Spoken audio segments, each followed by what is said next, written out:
8 days away from opening day when the Mets kick off the season in Houston. We are doing the first outside show. We did the show at Mets House, but the weather today has you all riled up for baseball season, has you ready for the smell of the green grass, the glizzies at the ballpark, and decided to do it outside. It's 70 degrees here in South Jersey, and we are 8 days away from Mets baseball and baseball that counts. Enough of the spring training. You get a sample size when you watch tonight, a lineup that might look like similar Mets lineups to the early season. But baseball is about to be here. This is Mets Daily. Make sure you smash that thumbs up on the video right now. Subscribe to the Mets Daily channel. We drop videos every Monday through Friday. Tomorrow is our weekly guest. We'll be joined by Pat McCarthy, one of the radio voices of the New York Mets.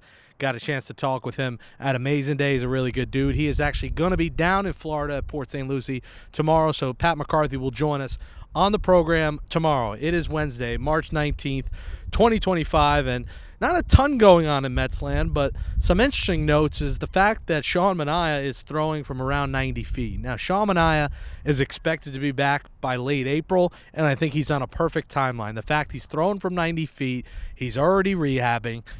Listen, I think the Mets won't push it here, but I think the timeline is showing that Sean Manaea might be back mid to late April. I think any May timeline is out the window. I think it's going to be late April.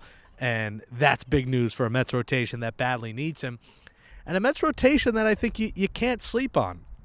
But a Mets rotation that Dylan Cease is being talked about right now. Dylan Cease is one of the rumors out there. The Phillies have been added to the list of teams that could be intrigued by Dylan Cease. And I think it all is going to depend. The San Diego Padres should be in the playoff picture. So to me, why are they trading Dylan Cease? But this is an ownership group that's trying to get rid of a lot of money. This is a team that wants to shed payroll, a team that wants to cut some salary. So can they cut off Dylan Cease $13 million, get some prospects in return, and it doesn't hurt them? And will they be in the playoff race? You know, if they're out of the race, I think he's undoubtedly getting traded. He's a rental. Why would he not? But if they're in it, why are they trading their 1A, next to Michael King and Dylan Cease? So he's the name out there. Let us know in the comments below. Are you in line with trading for Dylan Cease? Do you want Dylan Cease in a New York Mets uniform? Comment below. Let me know what you think about Dylan Cease.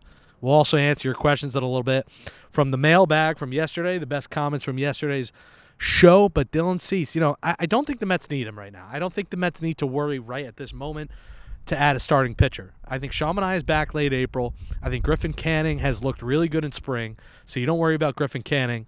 Paul Blackburn is going to be the sixth guy if they need him. There's a chance they might not need Paul Blackburn because Sean Manaea comes back soon enough. So, as we are 8 days away from the first game of the season that counts, Mets-Astros, Clay Holmes versus Framber Valdez in Houston. I know a lot of people stress about the rotation. It's not something to worry about yet. If there's another injury, if Manaea lingers and he throws and oblique hurts again and he's out, then it can be addressed. But I don't think it's a problem right now. And I think for the people saying, look, the Mets are starting Clay Holmes on opening day, they suck. You got to understand, Clay Holmes has two new pitches. He's got a four-seamer. He's got a kick change. His stuff has looked filthy.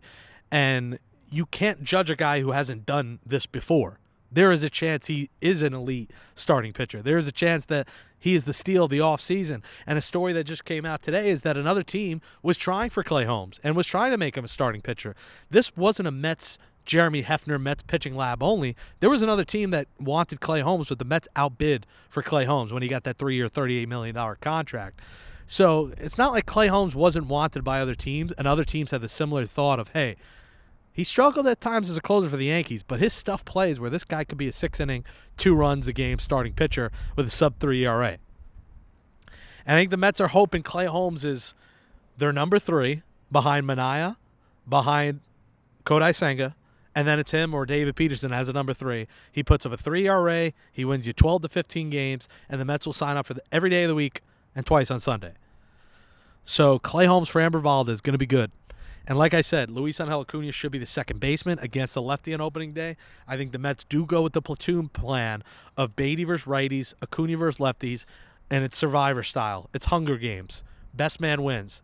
When Jeff McNeil comes back, one of those guys gets sent home. And by sent home, they get sent down to Syracuse. And I think they battle it out. I've said over and over on here, and you could let us know in the comments who wins that job, who gets that last roster spot when Jeff McNeil's back. I think it's Acuna's job to lose.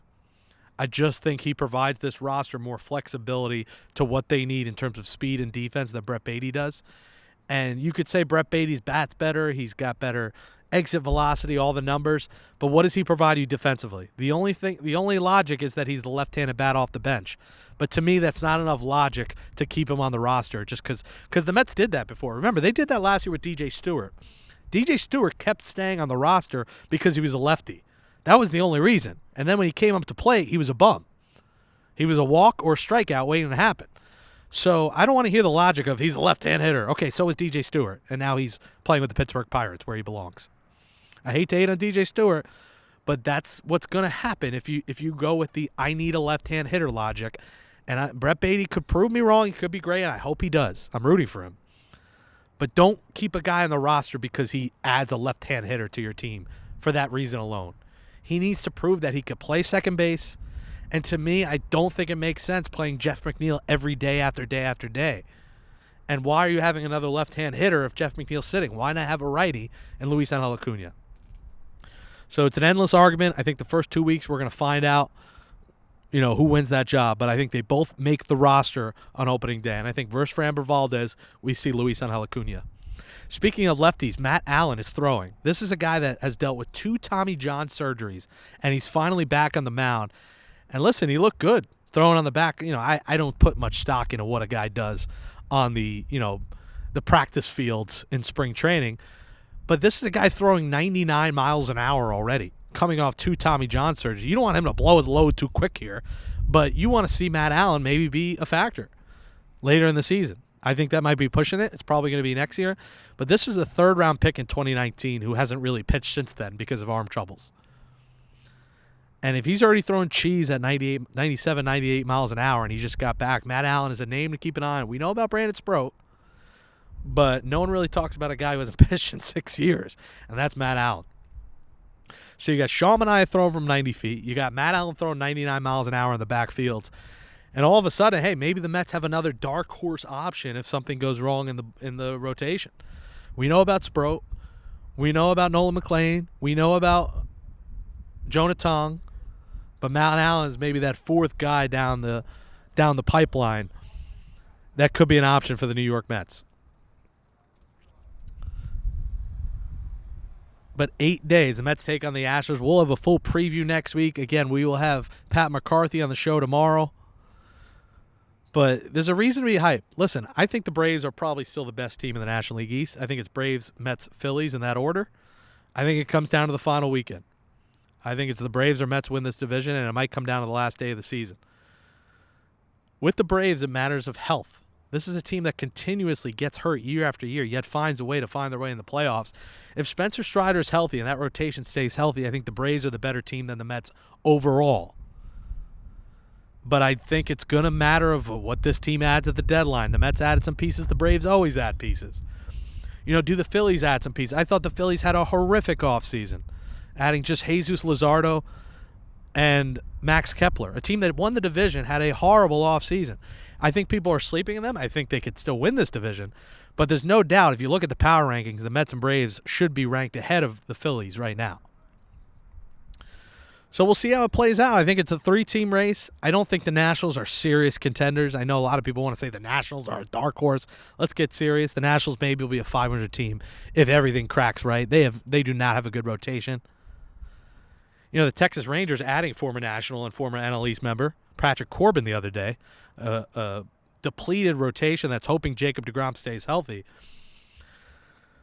But I think you'll see a 3-team race, and it's going to be fun. 8 days away from Baseball That Matters. Mets-Astros. It's going to be a great first series, and the Mets go to Miami, take on the Marlins, and then we will see you at Citi Field in just over 2 weeks. Mets-Blue Jays, Friday, April 4th, 3:10 p.m. Home opener.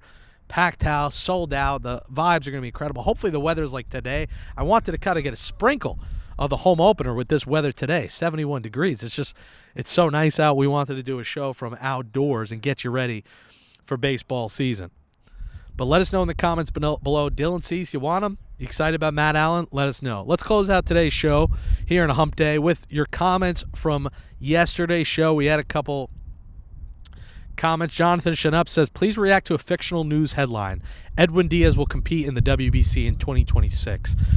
What's interesting about Edwin Diaz is every time the Mets celebrated, and when he celebrated that win over the Phillies in the National League Division Series, you saw he was not jumping. He was avoiding any sort of celebration. He clearly has some PTSD over what happened in the last WBC. So I don't know if I believe he'll compete next year, but we'll see. Listen, if Lindor competes, if Soto's competing, I think Diaz will compete. I think it depends on what his teammates will do. I pray that he doesn't, because I don't want a repeat of what happened. Tuck Loomis comments yesterday, release Siri, put Acuna in center. Listen, that's ludicrous. Jose Siri deserves a shot. I like what Jose Siri brings to the table. We're going to see Jose Siri play a lot of games and Tyrone Taylor play some. And I think Jose Siri is a much-needed spark. He also comments, give Beatty a chance. Look what happened when finally gave Vientos a chance. I'm giving Beatty a chance, but listen, we've given Beatty 3 chances. 3 strikes, you're out. Brett Beatty has had 500 plate appearances in the big leagues. He has been stinky. He hasn't been good. So it's not like this is his first chance. Mark Vientos got 20 at-bats, so it's not really comparable. Beatty's going to get a shot his first 2 weeks. I think the leash is going to be short. If he sucks the first 2 weeks, I think the Mets go with Acuna on the roster over Beatty. He also says, love your opening day tradition. Keep it going. Appreciate it. 22 years in a row. Father, son, the Brown family tradition. We will be at Citi Field. It started in 2003 at Shea Stadium. Mets Cubs. It was 30 degrees. We had to park 2 miles from the stadium. And it'll continue this year in a couple weeks. We're almost there, baby. Can't wait. Ronkonkoma4223 commented, Mauricio DH, you claim to have watched him play, then you know he's a good defensive player. Mauricio's a 5-tool guy. This is Stearns why he's taking his time with him. Come on, brother. Get your ish together. Ronkonkoma, get a clue. Come on. I was at Ronnie Mauricio's debut. He's not an elite defensive player. I've watched him play defense. Also, why can't he DH? I'm not saying he can't be an infielder, but anyone can DH. So don't tell me to get my ish together. I know more about the Mets than you, Ronkonkoma4223. He is not an elite defensive player. If you watched him in that month he played, he was not an elite defensive player. He's got speed, he's got power, he can hit the ball, and he steals bases. He is not a Gold Glove player. I'm not ruling him out. I'm just saying he is a dark horse DH candidate. And when you talk about the infield, where is he playing? Mark Vientos is at third. Mauricio is not a first baseman. You have Lindor at short, and Acuna is going to be your second baseman next year or in the future. So I say it more to the fact that there's no place for him on this infield. Unless you're moving Vientos to first next year if Pete opts out and he plays third. But you don't need to tell me to get my ish together because I know about Ronnie Mauricio. And last one from Jack Spalding 5143. I love how it's going to be called Metropolitan Park. It's one of the old ballpark names of the original New York Metropolitans. That I do love. And then he's talking about the casino, the project around Citi Field. I love the name of it. I love Metropolitan Park. My worry will be the traffic, everyone scooping up tickets. But I think in the end, it's positive for the area. It's creating 23,000 jobs, union jobs. So there'll be jobs, there'll be fun, there'll be bars, there'll be restaurants, there'll be a casino. And it's going to be an area that's popping. Yankees have all the bars. Mets never had anything. Now they finally will. So thank you for your comments. Tomorrow, our weekly guest here on Mets Daily. Make sure you smash that thumbs up. Comment below. Pat McCarthy, one of the voices of the Mets Radio Network, is going to join us right here. I'm Jake Brown. Subscribe to my YouTube at Jake Brown Radio. Follow me on all social media at Jake Brown Radio. And follow Mets Daily on Twitter at Mets Daily Show. We'll catch you tomorrow tomorrow we will be 1 week away from opening day. Can't wait for real baseball. Enough of spring trading. Bubble wrap the players till opening day. And we'll talk to you tomorrow on Mets Daily. Thanks for watching.